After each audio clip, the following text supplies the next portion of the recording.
चलो, हमारा next topic आ जाता है, that is measures to reduce poverty.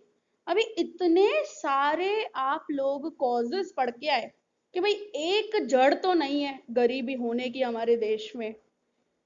तो कोई मुझे बता सकता है कि ये जड़ को कैसे मिटाया जाए, ये कॉजेस को किस तरीके से हम लोग रिड्यूस कर सकते हैं, कौन से ऐसे हम लोग स्टेप्स उठा सकते हैं और कौन से ऐसे हम लोग मेजर्स उठा सकते हैं जिससे हमारे देश की गरीबी कम हो सके। Can anyone tell me? Anyone नहीं, मेरे को तो सभी जने बताने चाहिए। सबसे पहली चीज एम्प्लॉयमेंट, एम्प्लॉयमेंट अपॉर्चुनिटीज बढ़ाओ भाई। फिर और क्या करना चाहिए अपने को? एजुकेशन इंप्रूव कर दिया, चलो न्यू एजुकेशन पॉलिसी निकाल दिया, आपकी बात मान ली हम लोगों ने।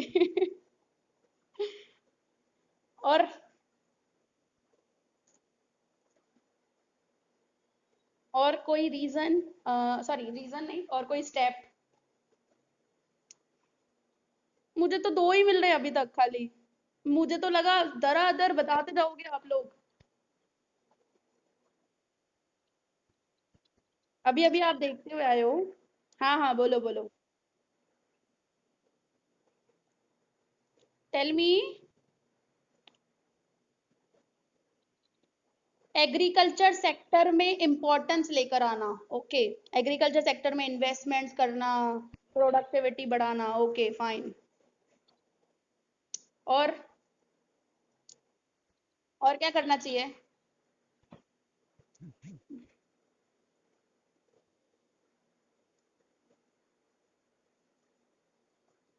टेल मी, और क्या करना चाहिए? बस न्यू पॉलिसीज, पॉलिसीज कैसे निकालनी चाहिए अपने को, कुछ कोई बता सकता है मुझे? अच्छा, सबको बेनिफिट्स हो सके। ओके, सो पॉलिसीज थोड़ी अच्छे से प्लान आउट करनी है सरकार को, ऐसा हम बोल सकते हैं। तो मैं वही पूछ रही हूँ कि सरकार को ऐसे कौन से स्टेप्स उठाने चाहिए, या आपको भी इवन कौन से स्टेप्स उठाने चाहिए? एफडीआई का इन्वेस्टमेंट, एक मिनट क्या बोला? एफडीआई का इन्वेस्टमेंट इंक्रीज करना चाहिए। एफडीआई क्या होता है, पहले तो ये बताओ मेरे को। फॉरेन डायरेक्ट इन्वेस्टमेंट का अगर परसेंटेज बढ़ेगा तो हमारे देश को क्या फायदा होगा?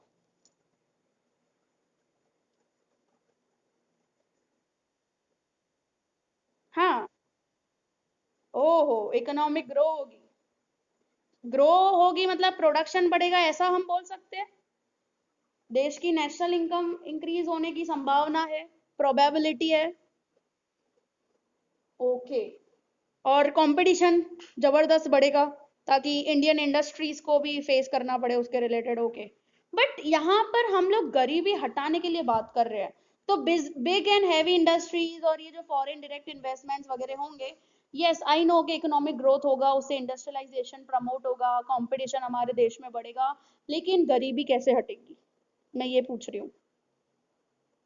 ये तो से फॉर एग्जांपल एम्प्लॉयमेंट कैसे जनरेट होगा, क्योंकि एम्प्लॉयमेंट बिग हैवी इंडस्ट्रीज में और इन सब में तो मशीनरी काम होता है, कैपिटल इंटेंसिव प्रोडक्शन टेक्निक होता है, एम्प्लॉयमेंट कैसे जनरेट होगा? हाँ, थोड़ा बहुत एम्प्लॉयमेंट होगा, बाकी उसके लिए हम लोगों को कौन सी इंडस्ट्री बढ़ानी पड़ेगी, कौन सी इंडस्ट्री को प्रमोट करना पड़ेगा? Heavy basic, small scale industry, yes ये आंसर चाहिए था मुझे। स्मॉल स्केल इंडस्ट्रीज और अ कॉटेज इंडस्ट्रीज, ओके। और कुछ? आप लोगों ने अभी इतने सारे इकोनॉमिक फैक्टर्स देखे। पब्लिक डिस्ट्रीब्यूशन सिस्टम क्या होता है? पीडीएस शॉर्ट में उसको बोलते हैं। क्या है पब्लिक डिस्ट्रीब्यूशन सिस्टम? एनीवन? आपने बोला तो सही पब्लिक डिस्ट्रीब्यूशन सिस्टम, लेकिन इसमें होता क्या है?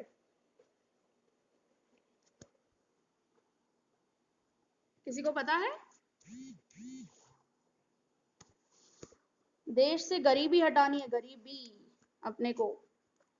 ये जो स्लम्स एरियाज है, ये सब चीजें वो हटानी है। नायक मूवी नहीं देखी है आपने? एक दिन में क्या क्या कर देता है भाई।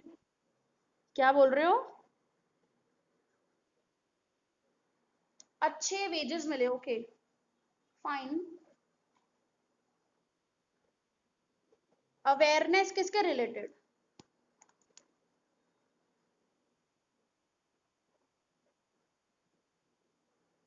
उनके रिलेटेड गरीबों को क्या मिलेगा? मुझे मेरे को समझ में नहीं आई वो चीज, अवेयरनेस, वो तो बेचारे इलिटरेट होते हैं। उनको गवर्नमेंट ने ये चीजें की है, ओके, आप लोगों के लिए ये सब चीजें की है, लेकिन क्या गवर्नमेंट सच में ऐसा करती है? मतलब उसने जो बोला है वो करती है? उसको कैसे सुधारा जाए?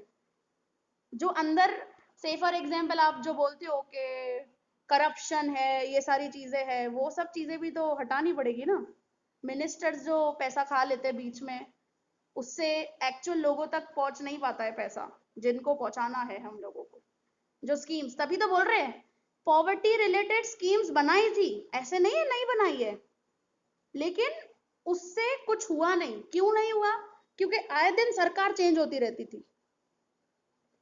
ये कांग्रेस, और ये जिसकी बात कर रहे हैं ना पर्टिकुलर, पॉवर्टी एलिवेशन प्रोग्राम्स जो हम लोगों ने बनाए थे, उसको हम लोगों ने प्रायोरिटी दी थी फिफ्थ 5 ईयर प्लान और सिक्स्थ 5 ईयर प्लान में। लेकिन उस वक्त क्या चल रहा था, कांग्रेस और भाजपा बीजेपी के बीच में थोड़ी अनबनी चीज चल रही थी। 3 साल बीजेपी ने राज किया था, say for example as a government वो थी, और उसके बाद अचानक से कांग्रेस आई थी, तो कांग्रेस ने नई अपनी तरीके और पैटर्न वगैरह निकाले थे। तभी बोल रहे कि रूलिंग गवर्नमेंट जो चेंज हो रही थी, जिससे पॉवर्टी रिडक्शन जो हम लोगों ने सोचा था वो नहीं हो पाया था। That is also one of the reason, हमने पढ़ा अभी अभी इफेक्टिव पॉलिसी में। ठीक है, चलो, वेरी गुड। इतना आप लोगों ने बताया, इतना अच्छा नॉलेज है आप लोगों को, वेरी गुड। चलो हम लोग स्टार्ट करते हैं नेक्स्ट टॉपिक हमारा, that is a last topic. और नेक्स्ट हमारा ट्यूसडे को जो सेशन होगा ना, उसमें पॉवर्टी चैप्टर समाप्त हो जाएगा, and then I will start with the chapter number 1। ठीक है, चलो, मेजर्स टू रिड्यूस पॉवर्टी, क्या बोला है? India has taken the following steps to reduce the poverty during the planning period. Planning stage के टाइम पर इंडिया ने बहुत कुछ स्टेप्स उठाए थे पॉवर्टी रिड्यूस करने के। ठीक है, क्या बोला है यहाँ पर? To increase the agriculture productivity, सबसे पहली पहली चीज बोली है, because you all know India is an agriculture nation before the British rule, during the British rule, and even after the British rule. British rule से पहले भी इंडिया एग्रीकल्चरल नेशन थी। उस वक्त जब पर्टिकुलर ब्रिटिशर्स राज कर रहे थे, उस वक्त भी हमारी इंडिया पर्टिकुलर एग्रियन नेशन थी, और इवन आफ्टर इंडिपेंडेंस ऑल्सो हमारा देश एग्रीकल्चर नेशन ही रहेगा। समझे?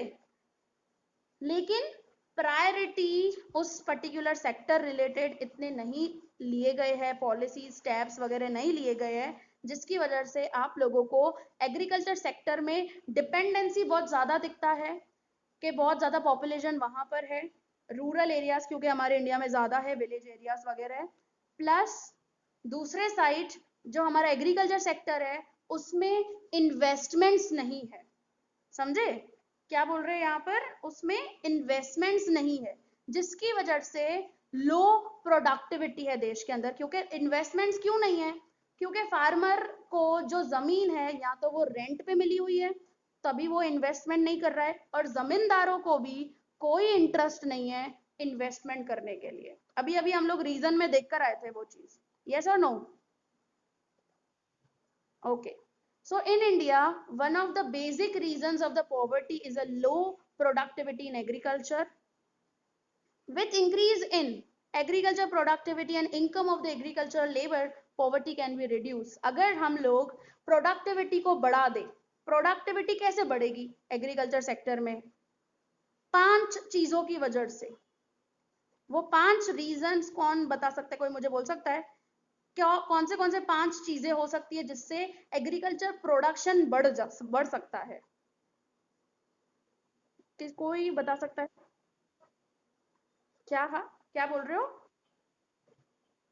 इरिगेशन फैसिलिटी, वेरी गुड, पहला तो आ गया मेरे पास, पानी, वाटर फैसिलिटीज।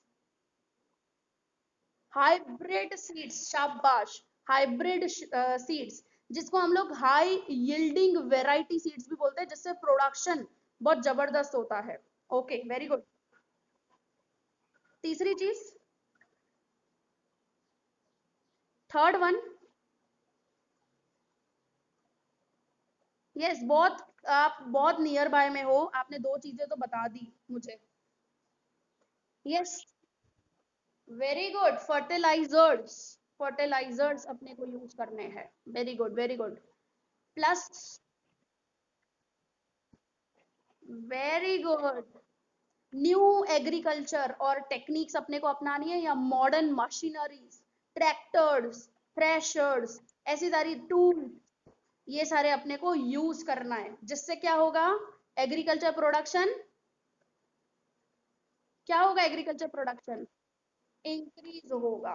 इससे अगर एग्रीकल्चर प्रोडक्शन इंक्रीज होगा तो क्या होगा, tell me, what will happen? Income बढ़ेगी, लेबर्स की इनकम बढ़ेगी, तो वो अपने बेसिक नेसेसिटीज पूरी कर सकेंगे, और क्या होगा, द प्रॉब्लम, पॉवर्टी क्या होगा, रिड्यूस हो सकेगा। Okay, fine.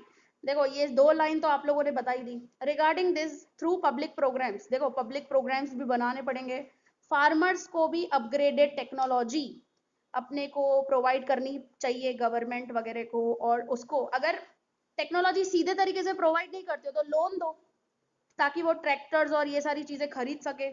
इससे क्या होगा, फार्मर में पर्टिकुलर टेक्नोलॉजी भी मिलेगी और प्रोडक्शन भी बढ़ेगा। फिर available resources at the reasonable rates, so जितने भी रिसोर्सेज, जैसे आप बोल रहे हो फर्टिलाइजर्स एंड ऑल, ये सारे रीजनेबल रेट पे, सब्सिडाइज रेट पर देने चाहिए फार्मर्स को। इंफ्रास्ट्रक्चर एग्रीकल्चर सेक्टर में बढ़ा देना चाहिए, रोड्स, जैसे विलेज के रोड्स होते हैं, ताकि ट्रांसपोर्टेशन गांव से लेकर अर्बन एरिया तक इजीली ट्रांसपोर्टेशन हो सके, सारे वेजिटेबल्स का या फूड ग्रेन्स वगैरह का। प्लस फार्मर्स को अच्छे से अच्छा प्राइस मिलना चाहिए, क्योंकि आपको पता है बीच में कौन लेकर जाता है सारा प्राइस, प्रॉफिट किसको होता है बीच में, टेल मी? फार्मर्स को तो प्रॉफिट नहीं होता है उस चीज का, वीट का या फूड ग्रेन। मीडिएटर्स, बड़े बड़े जो बिग ट्रेडर्स होते हैं या बिग बिजनेसमैन होते हैं, उन लोगों को फायदा मिलता है।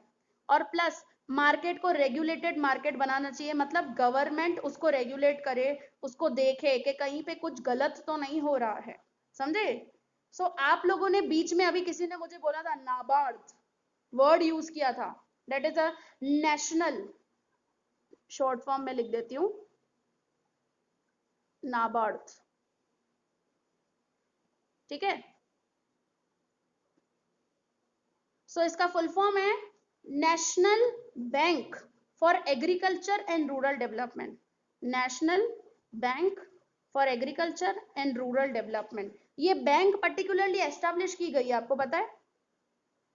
ये बैंक एस्टैब्लिश इस वजह से ही की गई है, ताकि एग्रीकल्चर सेक्टर को ध्यान दे सके, रूरल डेवलपमेंट कर सके। और ये पर्टिकुलर बैंक एग्रीकल्चर फार्मर्स के लिए है, फार्मर्स को ट्रेनिंग और प्रॉपर तरीके से टेक्निक सिखाए, ताकि वो एग्रीकल्चर प्रोडक्शन इंक्रीज कर सके। So development of agriculture will increase the productivity per labour. इससे क्या होगा, एम्प्लॉयमेंट अपॉर्चुनिटीज इंक्रीज हो जाएगी, and the price of food grains will decrease, prices भी क्या हो जाएंगे, कंपैरेटिवली कम, क्योंकि एग्रीकल्चर प्रोडक्शन अच्छा होगा तो स्कैरसिटी चीज होगी नहीं, and this will be more advantageous to the poor, and poverty can be reduce. पहला कदम अपने को यही है कि हम लोग एग्रीकल्चर प्रोडक्टिविटी को बढ़ाए, ताकि हम लोग हमारे देश से गरीबी को हटा सके, हटा पूरे तरीके से तो नहीं, बट अपने एटलीस्ट गरीबी को रिड्यूस कर सके, ठीक है? Okay,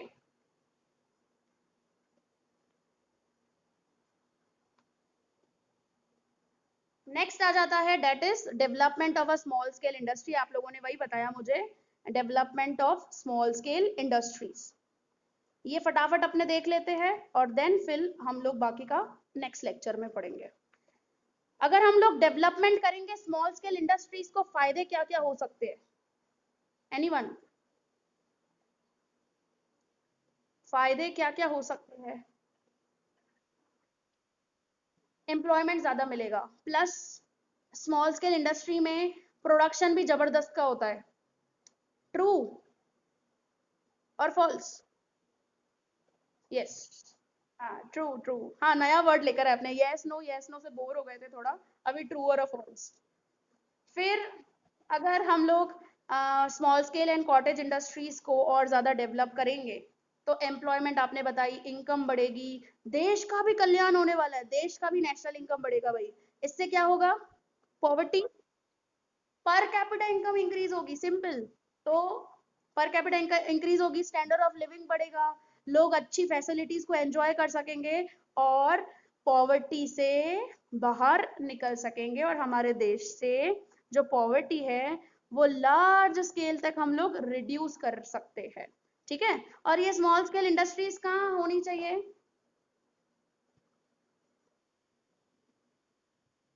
urban area? No, small scale industry rural areas, backward areas, ऐसे सब एरियाज में होनी चाहिए ताकि आसपास के गांव को एग्रीकल्चर के अलावा यहाँ पर स्मॉल स्केल इंडस्ट्रीज वगैरह में भी काम हो सके। वो डिस्गाइज जो अनएम्प्लॉयड देखा ना अपने ने, कि एक ही लैंड के ऊपर ज्यादा वर्कर्स वगैरह है, लेबर्स ज्यादा है, तो वो लोग यूज हो सके, उनको दूसरे जगह एम्प्लॉयमेंट अपॉर्चुनिटीज मिल सके। ठीक है, सो आज के लिए